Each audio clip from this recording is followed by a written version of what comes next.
আসসালামু আলাইকুম, welcome back guys. So এখন আমরা একটু একটা সিক্রেট রিভিল করব। আমি আমার পড়াশোনার একটা সিক্রেট, যেটা আমি কাউকে বলতাম না, সেই একটা সিক্রেট রিভিল করি।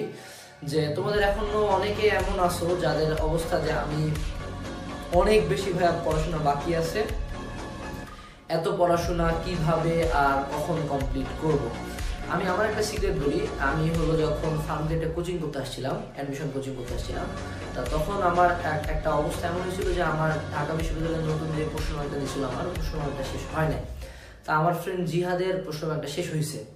যখন শেষ হয়েছে তখন আমার একটু খারাপ লাগা শুরু হলো যে ও শেষ হয়েছে, ও পারতেছে অনেক কিছু। তা একদিন আমার ও দুই একটা কথা মনে হয় শুনেছিল। তখন আমার মনে হলো যে না, আজকে আমি তাকে শেষ করে দেখাই দিব, যে আজকে যা হয় হোক, টেস্ট পেপার আমি আজকে ঢাবি ক প্রশ্ন ব্যাংক এবার আমি শেষ করবো। তো ঢাবি ক প্রশ্ন ব্যাংকে কিন্তু এরা না, আমাদের সময় 15 না 16 বছরের কোশ্চেন থাকতো। 16 বছরের কোশ্চেন ছিল, এর পরবর্তীতে তোমাকে গোটাটা শেষ করতে হবে। আর আমার চিন্তা ছিল যে আমি একদিনে জিনিসটা শেষ করবো।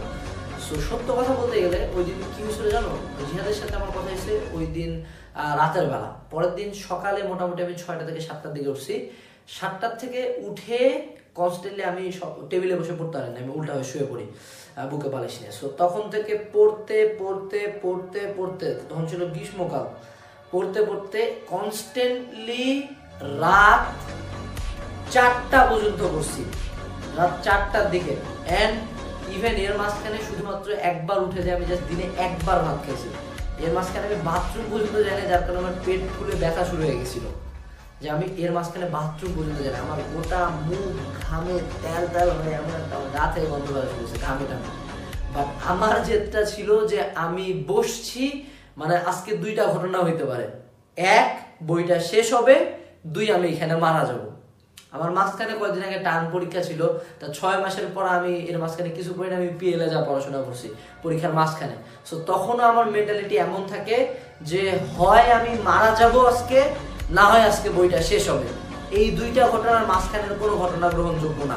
আমি এখান থেকে উঠবো একমাত্র ওই কেসে যখন আমার বইটা শেষ হবে।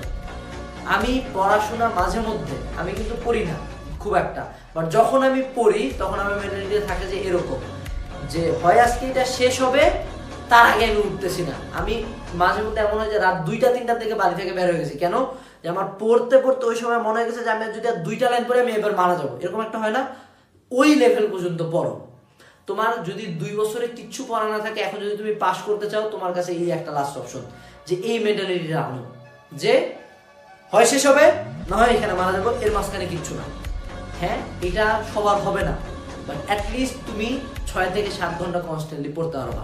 নিজের জেদটা যতদিন পর্যন্ত আসবে না, ততদিন পর্যন্ত এই জিনিসটা কাজ করবে না। এইটা করার পরে যখন যে এই যে তুমি একটা না 12 ঘন্টা 14 ঘন্টা বা পাগলের মতো অ্যাবনরমালি পড়ার পরে যখন বইটা শেষ হবে না, বেসিক্যালি আমি বইটা ছুঁড়ে ফেলাই দিতাম, ছুঁড়ে ধাক করে যে একটা দূরে যাওয়া লাগে। আমার রুম থেকে আমি হুদায় চিল্লায় উঠি যে না, তখন একটা জিতার মতো ফিলিংস আছে, যে না জিতছি ভাই, বইটা শেষ হয়েছে। এই ফিলিংসটা নেওয়ার জন্য হলো লাইফে একদিনের জন্য এটা ট্রাই করো। সকালে শুরু করব, মাঝখানে শুধু খাওয়ার বাথরুম, এর বাইরে কিচ্ছু না, আজকে শেষ হবে তারপর উঠবো। সো এই জিনিসটা তোমরা এনশিওর করো। সো দ্যাটস ওভারঅল, এই একটা সিক্রেট শেয়ার করলাম। আশা করি পরবর্তী ভিডিও করে দেখবা। আসসালামু আলাইকুম।